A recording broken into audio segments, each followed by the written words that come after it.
بسم الله الرحمن الرحيم. النهارده هعمل عيش ابيض او عيش شامي، او حسب ما تسموه، عيش ابيض او عيش شامي حسب ما تحبوا التسميه بتاعته. كيلو دقيق وهنحط عليه حبه ملح. ننزل كده بقى.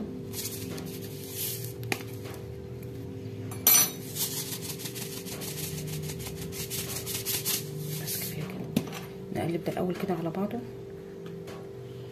بعد كده يا ستي ربع كوبايه زيت اهي واضحه، والميه دي بالتدريج، ومعلقه سكر وخميره، كيس خميره فوريه او معلقه خميره. هحطه ده بس على بعض كده الاول في الميه كده. هي متفاعله وكل حاجه وانا مجرباها الخميره.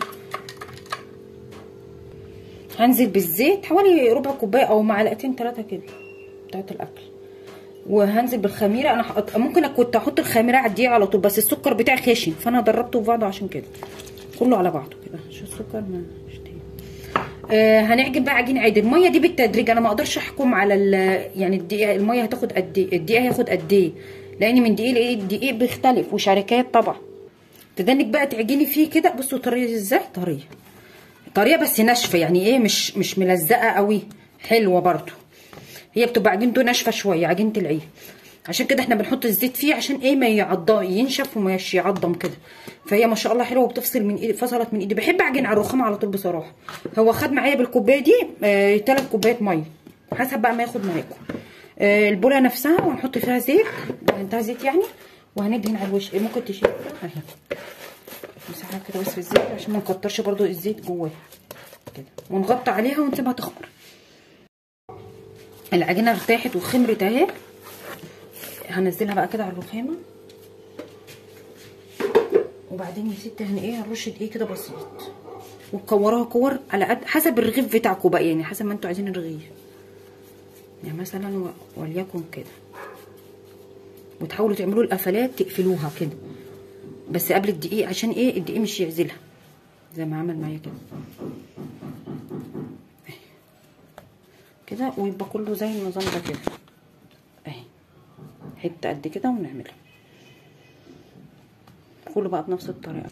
عملناه كله كده بقى كور. هناخد اول واحده نزق دول بس كده، وناخد ايه من هنا كده. هنفردها طبعا على دقيق بسيط، لو هي عايزه دقيق افردوا، مش عايزه معاكم خلاص، عشان ايه الدقيق برده ايه ما يخشش جوه العجين يبوظ لك الرغيف كده. يبقى بسمك معين كده ايه، عشان ايه يعني بصوا يبقى في تخانه برده عشان يقب معاكي.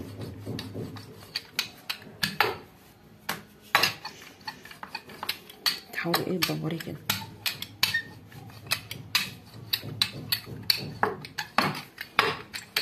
كده بقى، وانتي حطيه برده على دقيق اهو.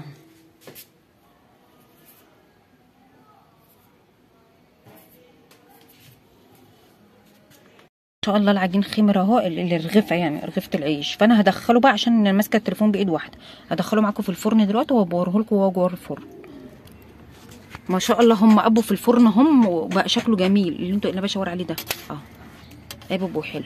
والتاني برده هيحصل اهو، بص هيقب، تديله ولعه العيش يقب معاكي. ما شاء الله العيش جميل جميل. بصوا ما شاء الله انا فتحت واحد بس ما برد شويه، ما شاء الله تحفه. زي ممكن تعملوه في الطاسه برده مش هيقول حاجه.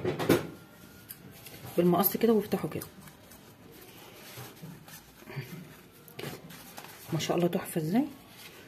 ولايك وشير واشتركوا في القناه وفعلوا زر الجرس.